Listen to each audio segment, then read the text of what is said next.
we are back once again. Hey guys, welcome to Saturday night. I don't know if you're watching live or if you're watching the archives. God bless you. Thank you for subscribing to the channel, hitting the bell, and smashing that like button.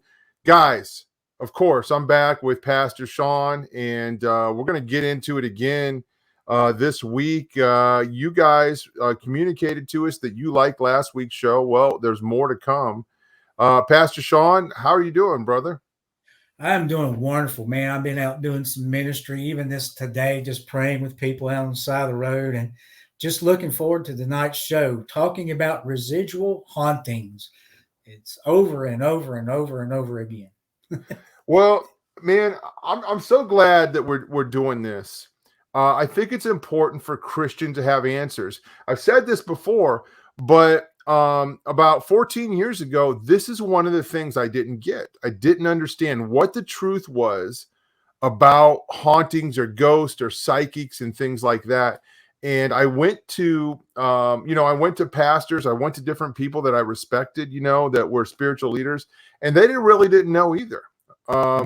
When I took Russ's training, I was able to get answers and for myself and then for others. And then after that, Pastor Shawn, then people were coming to me with questions and I had the answers. Yeah. So that's why we do what we do. Okay. We want to train you guys. There's nothing wrong. There's no such thing as a stupid question, right? Right. It's a question that you don't ask. When you're sitting in class and you're afraid to raise your hand, probably 10 other people have that same question. Okay. So there's nothing wrong with it, but we're going to jump into it tonight. So I'm going to turn it over to you. I mean, first of all, what is a residual haunting? What does that even mean? Well, residual haunting is, and by the way, I want our viewers to understand something. We're going to use terms during this show on Saturdays. We're going to use terms that me and Tom may not agree with, or you may not agree with. But these terms that we're going to use is, again, we're trying to educate Christians. We're trying to educate people who may tune into this show. They may put in a search bar residual haunting. But residual haunting is, and I'm going to kind of read a prepared definition, because I'm just going to be honest with you. It depends on what kind of ghost hunting show or paranormal show that you've listened to. So I'm going to kind of just give a brief overview of that definition. And some people know residual haunting by what we call stone tape.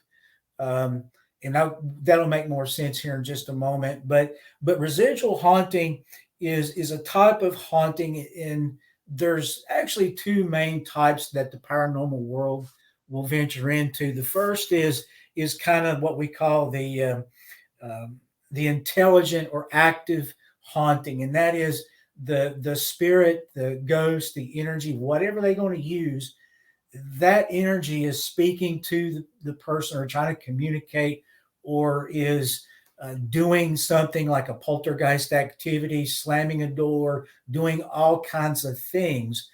Well, residual haunting is what they call unactive or unintelligent, which means it's just a kind of like the movie Groundhog Day.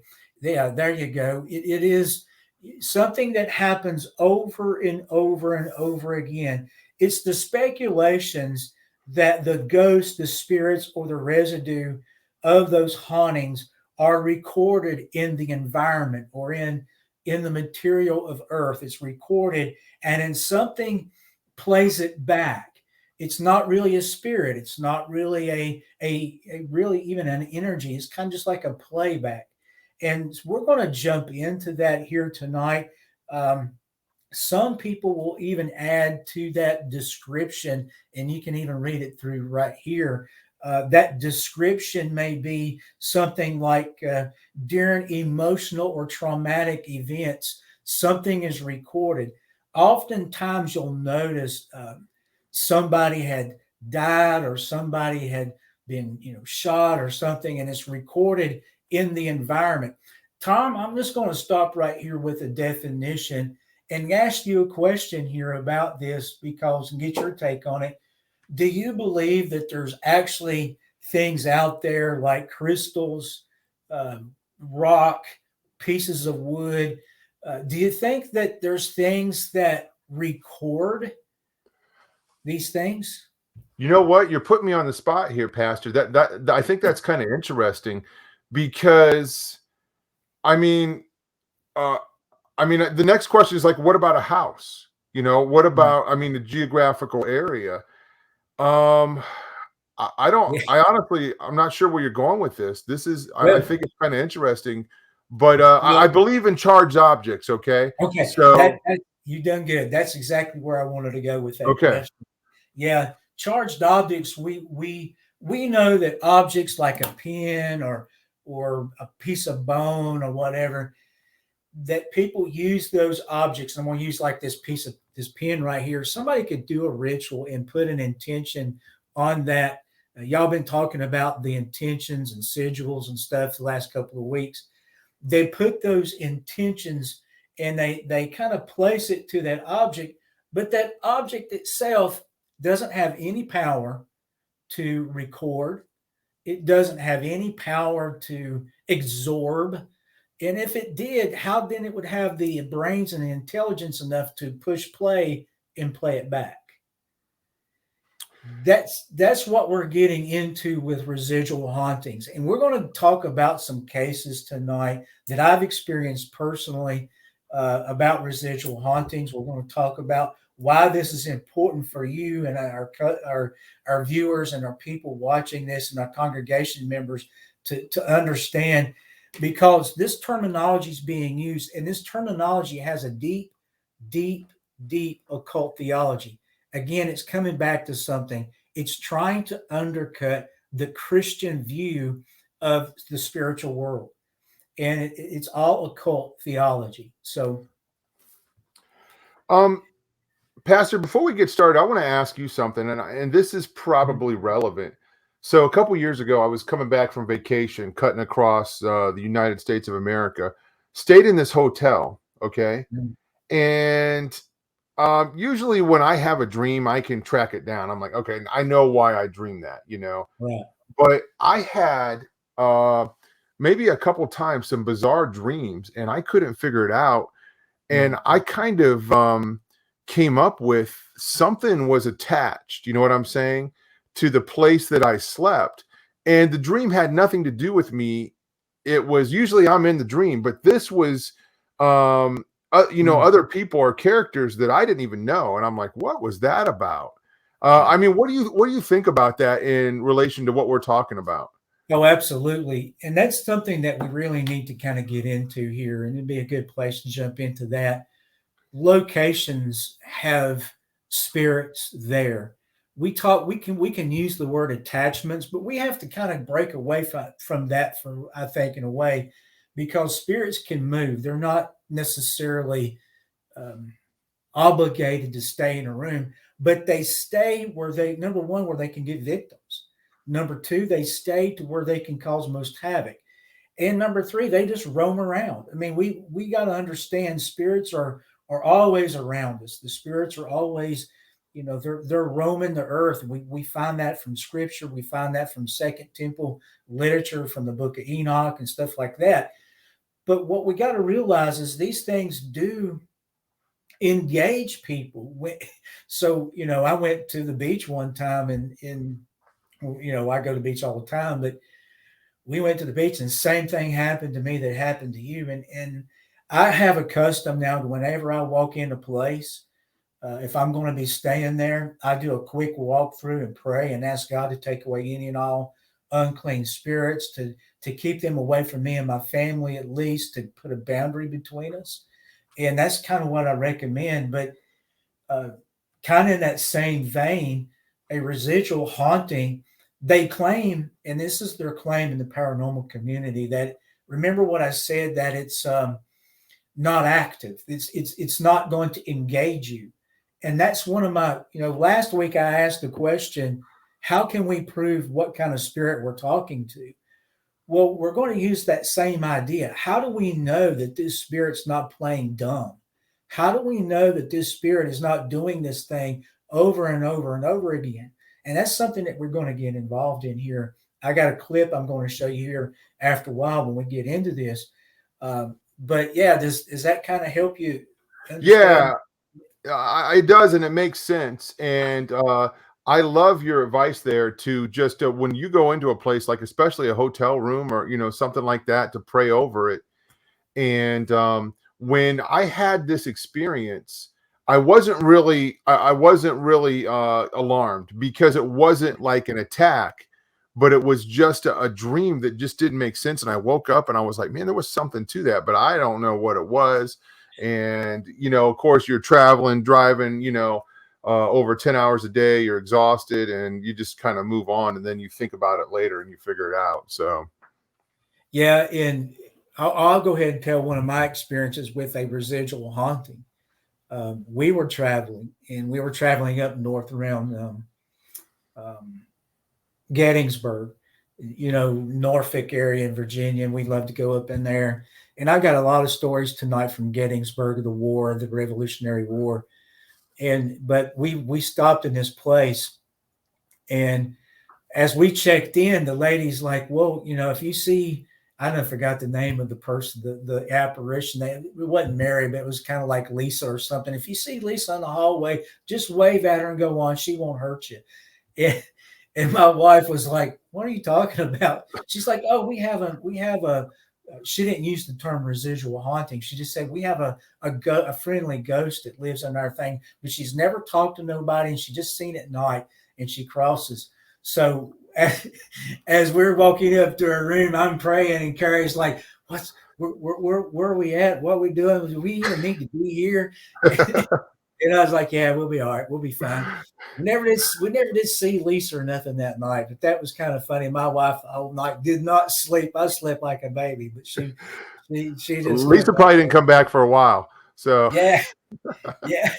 So, but yeah, but I had another lady this past week tell me almost the same story, but she actually got to saw the apparition that was supposed to be there, and it did not interact with her. It just kind of walked by her on the steps as they were going by, and it was the same motel and everything there. So it was kind of interesting how synchronicity that is with telling those stories, but residual haunting, again, kind of coming back, is the speculation that these spirit or these ghosts are not even really ghosts. Most paranormal people will tell you it's just a recording. It's just I use projectors sometimes, or PowerPoint presentations, and it's like it goes up on the wall. Well, some people, that's kind of how they'll kind of give the definition. It's just playing back. Well, the Bible doesn't deal with any of that. There is something at the end of the show that we're going to talk about that comes close, and it's found in the book of Revelation, and I'll explain it near the end of the show. But the Bible does not deal with residual hauntings, and there's a reason for that, Tom, because residual hauntings came from the idea of reincarnation. That's really where this came from. Now, you go back and you study some of these occult sites or some of these paranormal sites, and they will talk to you about the guy named and I call him Charles Baggin or Baggage, but it's Babbage. I'm sorry, Babbage, uh, and he wrote a book back in 1837 that actually used the term uh, residual or stone tape, and he's describing this idea. Uh, but the mystery schools, kind of going further back, the mystery schools talked about this idea. Helena Blavatsky, we're coming back to her again. She talked a lot about this in, theosophy, and that's their explanation.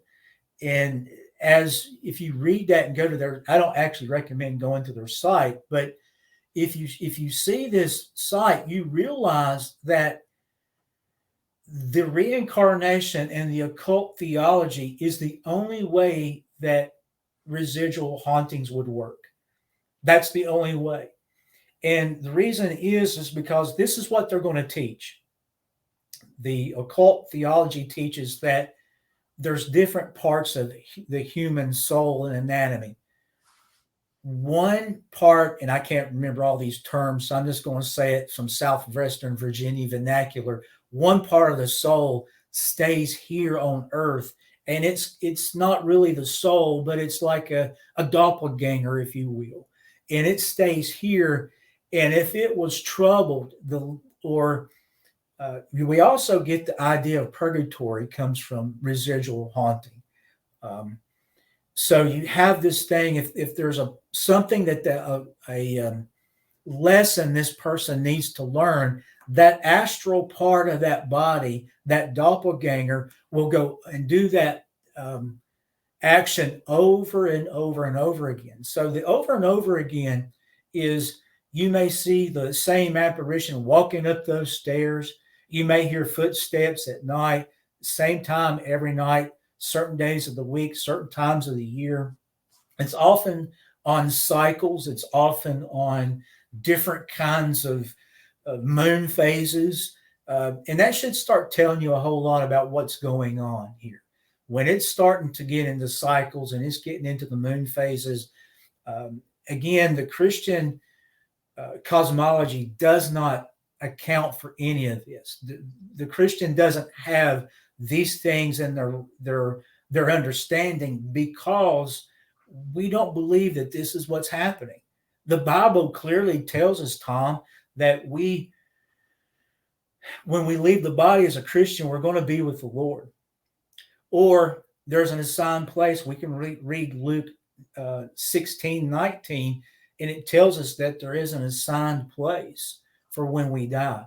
So as I kind of gather my thoughts up here, is there anything there that you want to share? Well, Shawn, there's a lot of stuff, and maybe somebody that's watching this that's a New Ager or a ghost hunter would say, "Well, see, the Christian belief system is lacking." No, it's not lacking. It's covered. Everything is covered. Okay, and we have an answer, and that answer is, Satan himself can transform himself into an angel of light. Okay, and I mean, ultimately, we understand that there's something behind this, okay, that's a lot smarter than us, and that's why we need God's word. I want to throw in there as another example. Many people have heard me tell this story many times, but once when my son was less than 2 years old, we bought a box spring from a garage sale down the road. And he was excited to sleep in his bed. We already had a mattress, but so we put together his bed that night, and he slept in his bed. Well, he woke up in the middle of the night, and he was scared, and he wouldn't go back in there. And I talked to him the next day. Again, little guy was less than 2 years old, and I said, "Hey, what's going on? Why all of a sudden are you afraid, or you don't want to go back in there?" He said, "Scary hands were tickling him." Okay. Now, I always associated with whatever happened connected to that box spring because of just the timing and everything. And would you say that's an example of a residual haunting or something being attached to that? Well, definitely being attached. And some people will say absolutely not. Residual haunting is when it's not intelligent and it doesn't interact with the person. And this is a good way to kind of segue into something here. Residual haunting, again, the definition is that it doesn't interact with people. It will walk by you, it won't speak to you. It's not there to communicate. Gotcha. And they will say that it's no harm. But how do we know? I mean, that's the thing. Some things will be like a residual haunting. What if the tickling hands was what they would consider ongoing, and they would turn around and say, "Well, it wasn't really hurting him. It was just trying to tickle him, just trying to be nice to the kid." Right, I hear you. That's not what was happening. Right. And so, but another thing here that you mentioned, and you mentioned the bed springs and the bed, and I don't want to take us down into a grungy kind of thing, but I would never, ever, now that I've learned what I've learned, I would never buy a used or get a used bed or anything like that, because there's just a lot of sin that's committed on mattresses. Right. And that's kind of what we're talking about. Sin brings these spirits. Sin invites these spirits in. If you look at these places that are talking about the hauntings, whether it's residual or whatever, the one thing that we can pin back to, kind of like we talked about last week, there's some kind of sin, there's some type of ritual. In fact, I'll read a quick quote from Grant Wilson. Many people in the paranormal community will know Grant Wilson. I've actually talked to Grant. He was on TAPS several years. He was part of TAPS, and he kind of broke away. But Grant says this, that a haunting repeats itself over and over and over again, that happened in real life, that is repeated itself, can cause something to be recorded in um, in the environment. Well, what causes it to be recorded, in my estimation, and what I've seen, is the sin and the ritual, the intention, the residual work.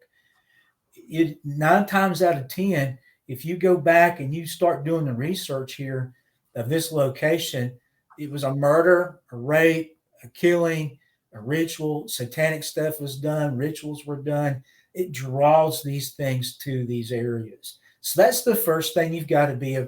If you have a location like an office building, I got called in to a local place here probably about 6 years ago, 6 or 7 years ago. And the office manager called me and said, Shawn, I want to kind of keep this quiet. I don't want people to know about what's going on, but my workers are starting to freak out a little bit. There's stuff that they're starting to see.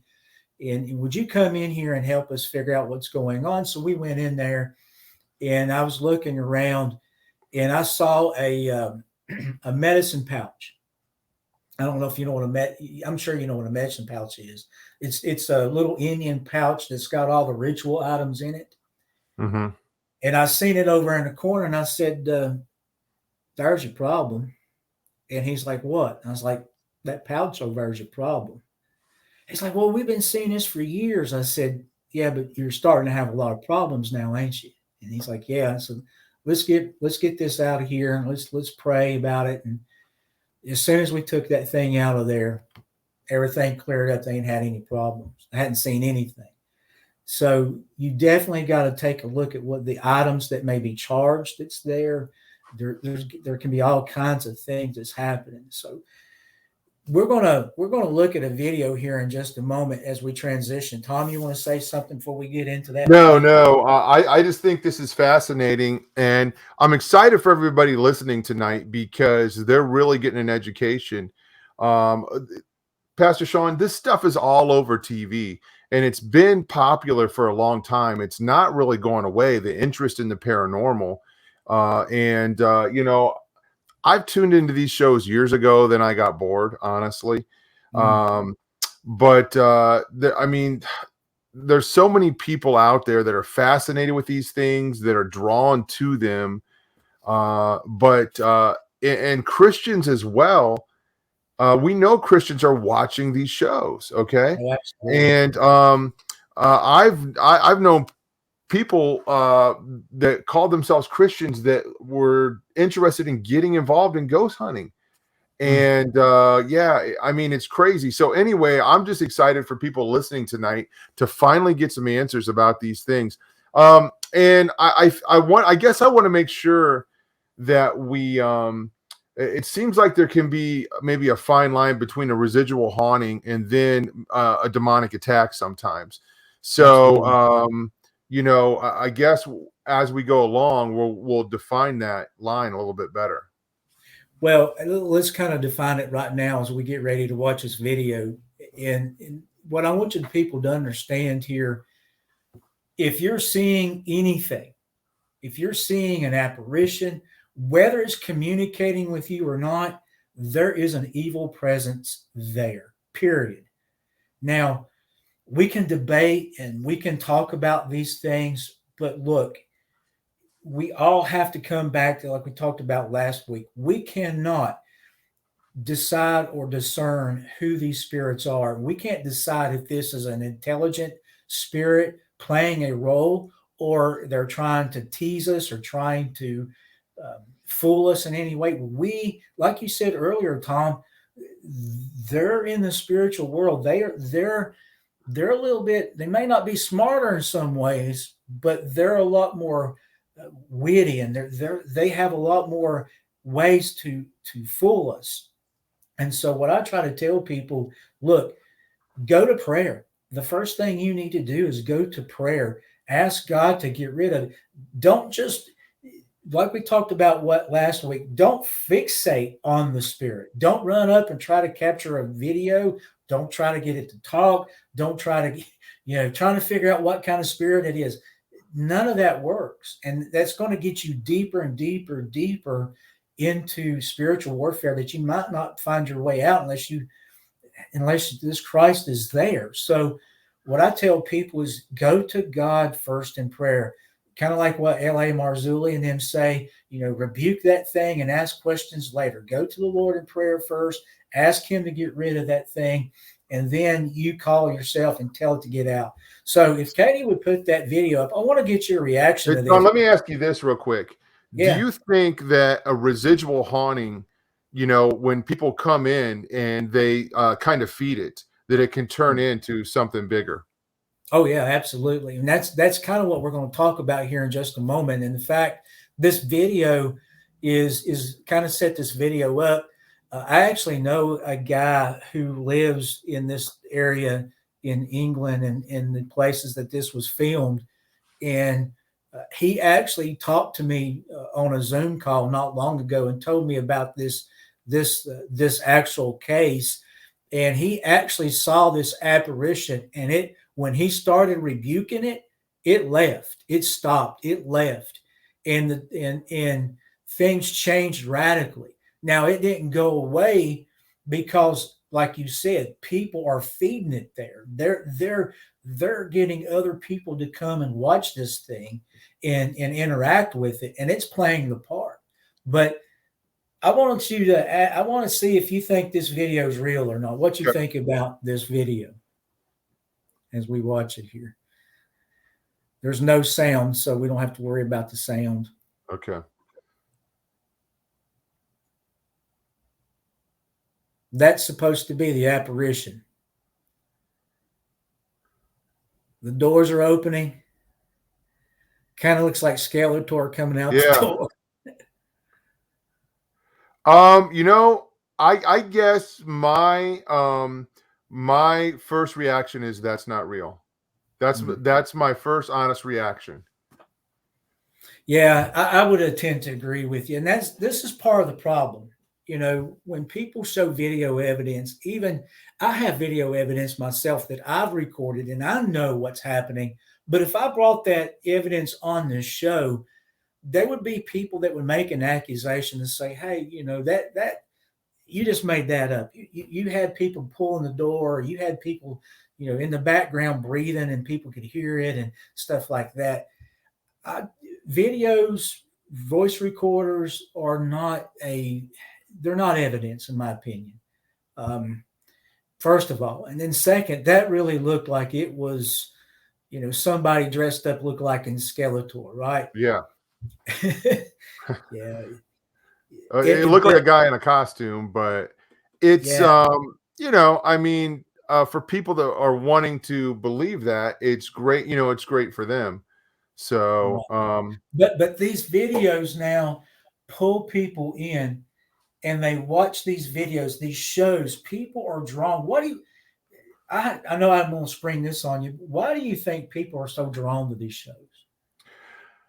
I think it's a natural curiosity. God at the beginning warned people. We've had this, in us, since the beginning of time. He warned people, hey, don't do this. Don't talk to the dead.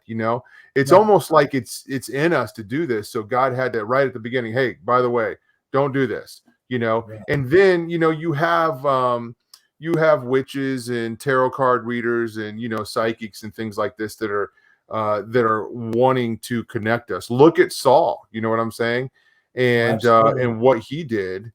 So I think first of all, it's natural to want to, for us to want to do that. Yeah, I think it's natural as a kid. I posted this last week or two on my personal Facebook page that I love as a kid, we'd get home at Friday night. I think even may said this last week, get home on Friday night, watch SNL or something, or, or Saturday night, I should say. And then at night we plug in horror films, and then the rest of the night we can't sleep. Well, I think there's a natural curiosity about being in fear, about the unknown, and plus, hey, look, these things are real to a certain extent. I mean, and this is part of the problem I see in the Christian community is the lack of understanding that this stuff is real. I don't know how many Christians I talk to. Oh, you talk about ghosts. Why that stuff is so beneath us. Well, why is it beneath us? Job chapter 4, verse 12 talks about a spirit talking to one of Job's friends and giving advice that was bad advice, but giving advice.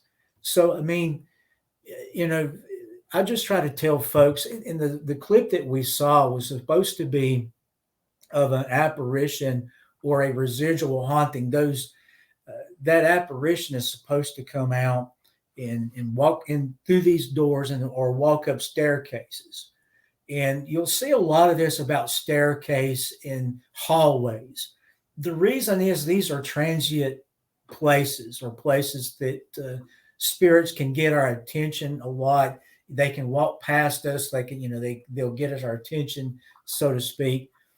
But something neat about some of the things that people talk about residual hauntings is, have you noticed that some will say, well, they didn't have their legs below their knees. They didn't have feet. And you'll hear the paranormal investigators say, well, hey, we've done research on this. The floor was actually lower back then. Like now the ghost lost his legs because he's walking on a different plane. It's just some of this stuff, it just gets ridiculous. And we talked about earlier, Tom, about how people, when they look at this, they say, well, you Christians don't have enough information. You're not dealing with this. Well, look, we don't have to have all the information about why we can't see the ghost legs. It's pretty simple. Maybe the spirit doesn't want us to see the legs. I mean, it could be that simple. I mean, so look, there's different ways to look at this. We're going to come from a biblical point of view. Now, I had Katie to get to put up also the lady that talks about the story of the lady. If she can pop that up there here in a second. It's the specter of Silver Stick Stairs, and that's the same place, basically the same place that we were just watching. And this lady died during childbirth. Now, notice again, that's a traumatic. Tom, when things happen traumatic, what do we know happens when somebody's going through a traumatic event? Well, when it happens to a human, I mean, it creates PTSD. Okay. Yeah. And we can have abreactions. We can have just traumatic memories, glued to that. It could be just with anything, Pastor. Think about how we have, like, we might be connected to a song or a TV show or something.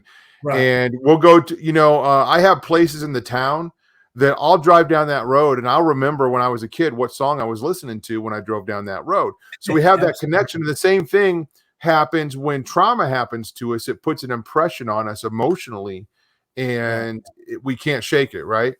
Absolutely. And so in this particular story, she is seen going in and out of these rooms at this particular location. Now, my friend that was in that area that I talked about earlier on Zoom and having a conversation, he actually interacted with this female supposedly apparition. Again, when he commanded it to leave in the name of Jesus, not to be around him, it went away immediately. And everything kind of stopped. It got quiet. And even the tour guide and the people that take him around said something's changed here. And he said, yeah, I prayed against this stuff. Y'all don't need to be doing this stuff. And so he started kind of preaching to them because people are making money off this stuff. This place is making money off of this ghost hunting stuff. It's just Exactly. ridiculous. Just Exactly. ridiculous. Shawn, let me throw this at you. I live here in Mansfield, Ohio, where they have the Ohio State Reformatory. Mm-hmm. So story goes like this. Once upon a time, I was about 19 years old, and I was driving by, and a friend of mine snuck in there. Okay, this was long before it was open for tourism. Okay, and we went in. We walked up there. We were like, oh, let's get a closer look at it, and then we saw that there was a window open, and we went in, and we spent hours in that prison. And you guys have heard me tell this story before, but we were walking in and out of the cells and reading the writings on the wall and all this stuff. It was real fascinating. And I said, my friend was a couple cells down. I said, hey, quit walking for a second. And he quit walking, and I quit walking, and we heard footsteps up above. And we thought, oh, shoot, we're in trouble. We're for trespassing. So we got out of there quick. And we went out, and I expected to see a cop car or something. Nothing. There was nothing in there. Years later, I'm on vacation and watching a show about the top 10 haunted places, and that came up. And what they said was there was what you heard was footsteps on the catwalk. And I was like, whoa, that's exactly what happened to me. And I didn't think about it. I just thought maybe somebody was, living in the prison or something. I didn't think that it was a haunting or anything. But so you have that place. Now it's been turned into a tourist site for ghost hunters to go in, for people to come in, and you can go in there. They sell coffee. One of the bags of coffee is called the Warden's Widow. Okay, because there's a whole story behind that, right? And people go in, activating this stuff, calling on this stuff, doing rituals and things. So that residual haunting now has possibly come into something more, or it doesn't even have to be that, Pastor Shawn. They can just call something there because they're looking for it. And these demonic, beings love to perform and love to distract. I mean, what do you think about what I just said? Oh, absolutely. They love to perform. They love to they want to engage people in a spiritual way, so they get that person to move away from the biblical understanding and get into talking to them, which opens doors, which gives them ample opportunity. The hitchhiker effect is, which I wasn't planning on talking tonight, but it's a good thing to talk about. You go to these places and people want to go ghost hunting. They go to these places, not realizing that these things can and often do follow them home. And they have this stuff happening to them at home, and they don't realize, and they think, well, now I don't hear any more footsteps. It's gone, but now it just went hidden. Now it's going after the bringing depression, anxiety to the person. They don't know where this stuff's coming from. So there's very real dangers in trying to talk to this stuff and engage this stuff. One of the locations that's near me, which I'm going to go ahead and name tonight, that we're going to try to do a live show sometime in October on, if I can get all the things lined up. But Major Graham's Mansion here in Virginia has been on taps. It's been on some of the big ghost hunting shows. And I have access to that. And I've actually been called to that location so many times to deal with spirits, people living in that area. And we're going to talk more about that later on. But one of the things, I'll kind of give this story out now. One of my friends, talking about residual hauntings now, talking about seeing something playing over and over and over again. One of my friends that I used to hunt with quite regularly, we got to talking one night, and I was like, we was talking about ghost stories and stuff. He says, Shawn, I'm going to tell you a story, and it really happened, and I will not go back to that area again. So I had a tree stand back on old Archie's farm. I was like, yeah, that's over next to Graham's. He's like, yeah. He says, well, my tree stand faced that Major Graham's house. And he said, I could see the house. I could take my binoculars and look inside the windows. And he said, I was always looking for ghosts and stuff inside, from a tree stand. I get bored. And he said, one afternoon, I saw these people playing in the yard. And he says that the house has been, this is before they made it a haunted attraction. He's like, nobody's supposed to be there. So he grabs his binoculars. And as he's looking through the binoculars, he sees these two men playing like with an old softball. And they had these weird looking gloves on their hand, looked like old baseball mitts. And he said they were throwing a baseball back and forth from each other, and said this little kid comes back around, and all these were African American people. And this little kid comes around, and he's got a dog following behind him. As that dog and kid gets in front of these people, these two other guys playing baseball, they're gone. Disappeared. Wow. And he's like, I was like, dude, you had to be drinking. He's like, no, I didn't have he said, I was hunting, didn't have a drop. He said, I dropped my stuff. I got my gun down. He says, man, I packed up and I left. He said, I'll never go back to that valley again, never. And that's where we're going to go here in a few weeks, hopefully, if I can get things worked out. But that's kind of and I've heard other people talk about the same kind of thing happening over and over. People playing baseball in the front yard, kid with a dog coming around. I don't believe that it is something that's recorded in the atmosphere.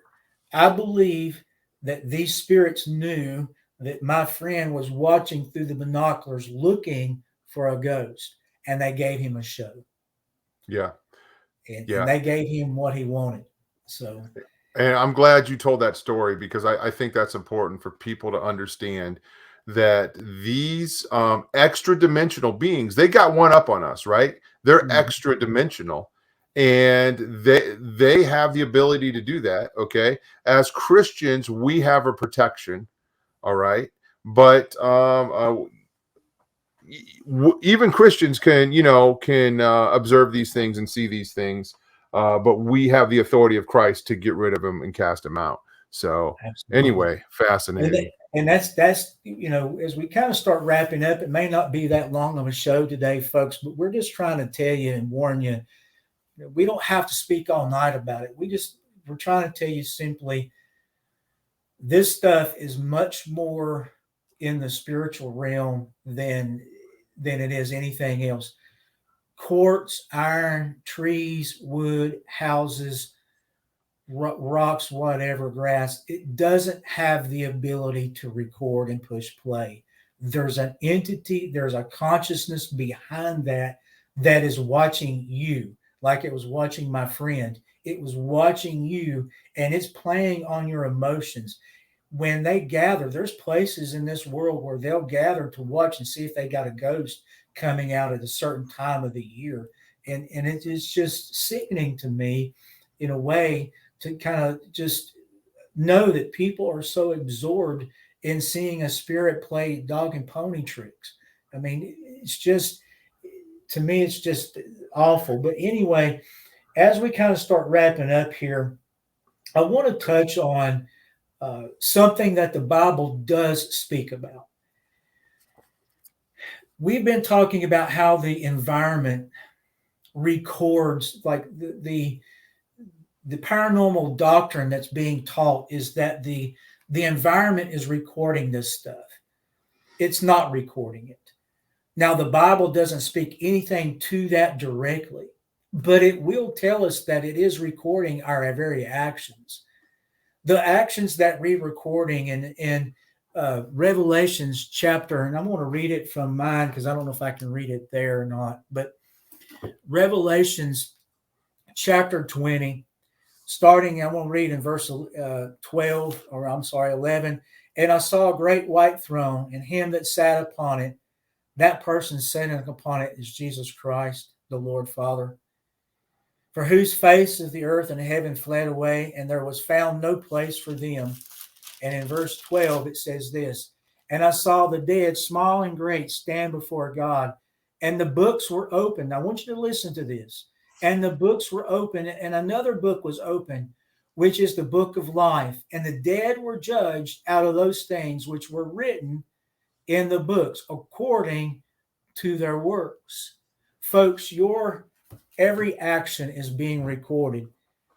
You're going to be held accountable for the Lord. The Lord created this earth. He created all that we know. He created the very things that we've been seeing and talking about here today. But I want you to understand something. He's created these boundaries. He's created you to be accountable. You may think that you can do rituals to get away from God or to overpower God. That's not going to happen. You will be held accountable. And every action, every ritual, every intention, everything that you've been doing is being recorded. Unless you come to Jesus Christ, unless you come to Him and repent, you're going to be held accountable for every single thing. It's being recorded. And I want you to understand something. You're not going to be able to walk away from that. God is going to place you in that and hold you accountable for every deed. Now, if you go back and you read some of those other verses, what you learn is if your name is written in the Lamb's book of life, you're going to come and be resurrected forever and ever and be with the Lord. But if your name is not recorded in that book, you haven't turned to Jesus Christ, you haven't repented, you haven't given your life to Him, then you're going to be held accountable and you're going to be placed in eternal punishment and eternal doom. Now, we know that that's harsh and people don't like to hear that, but yet people rather go after these fairy tales, Tom. They will go after these fairy tales about reincarnation because that's really where residual haunting is really hinting at, is that there's an afterlife or there's something left here behind. And if you follow these teachings out, folks, it's going to lead you straight to that accountability, and you're going to stand before God without an excuse. Pastor Shawn, yeah, maybe some people can remember we used to have these tracks that said "This was your life," right? These little chick tracks, and like a little comic book, and it goes through and it shows this man everything that he had done, and exactly how you explained it right there, folks. I wouldn't want to be, at Judgment Day without the covering of Christ, without being covered in the blood and forgiven and have repented. I wouldn't want to show up there. And Shawn, I just feel like that was such a heartfelt plea, just for people to listen. The road you're going down, the bridge is out.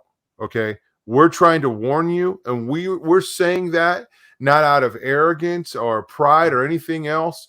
You know what? We're saying that humbly because wow, God saved us, and I'm so glad somebody told me the bridge was out. We care about you.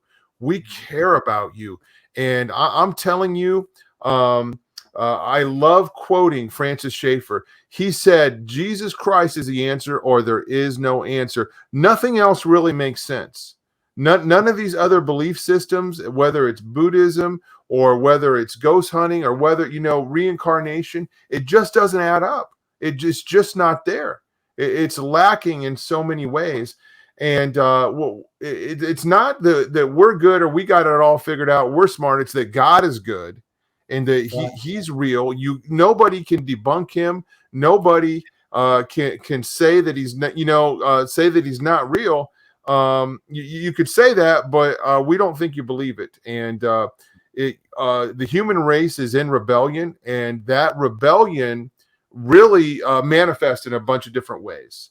But I'm telling you, Shawn, I love seeing the testimony of a new believer. I love seeing the testimony of an ex-witch or an ex-Mormon or whatever. And they're like, man, I'm so happy to be saved. And I was lost. And this is how lost I was. But man, I'm saved now. And we meet people in different cultures around the world. Shawn, we have that common denominator. We look each other in the eye and we're like, yeah, I know you're saved. I'm saved. And it just feels good. And I'm telling you what, folks, if you're out there and you're hearing this, this is for you. This is the sign. This is the message. And why do we love you? Because God loved us, and we're compelled to share the love of Christ. So we're warning you, against these things, and that's why we do what we do. Absolutely. And as we close this down, I want to also share one other couple of things for us that if you're experiencing the footsteps, if you're experiencing shadow people or shadow play, or you're hearing noises, or go to the Lord in prayer. Ask Him first and foremost. Talk to Him about it. Go to Him. Run to God. Ask Him. And if there's things, if you've tried to communicate with this thing, or if you're trying to be active with trying to figure it out, stop trying to figure it out. Go to the Lord in prayer, asking Him to get rid of these things. Renounce. If you've spoken to Him, you need to renounce that. You need to ask for God for forgiveness of that, and move forward, and renounce what's happening. Rebuke it. And if it keeps happening, don't investigate. Don't go investigate the sound, but really ask the Lord, why is it here? Why is it? Is there something I need to be aware of? Let God, and come back later on. We're going to be talking about some of this later on in these series that will help you start to find out what's going on. So stay tuned. Next week, I think I'm going to try to talk about, and I can't halfway say it, roundonauting or whatever it's called. I can't say it actually. Okay. So, Hey, no, real good stuff, folks. Again, thank you for joining us for another Saturday night. If you like this content, again, we're going to ask you to subscribe and share the video. There are people that you may not even know that need to hear this. Okay. And, you just can share it out there. People have an interest. Okay. In what we're talking about tonight. Like we said, there are channels, dedicated to ghost hunting. So if you share it on your social media, one of those people are going to click like, hey, what's so-and-so? What are they sharing this video for? And here's an opportunity. But that helps us out a lot. That helps us make new friends and new listeners. Guys, don't forget, in October, we're going to be Vicky Joy and I are going to be down in Louisville for the Hear the Watchman Spiritual Warfare Conference. RealDarkNews.com is one of our websites. It has an archive of paranormal and exposure of satanic cults and all kinds of stuff like that. It's a news site really like no other. So if you guys check that out, Pastor Shawn, thank you so much for joining me. I want to mention one last thing. If you take what we were talking about tonight, we're not going to get into it, but just apply it to the idea of Bigfoot, okay? And you think of something performing for you, all right?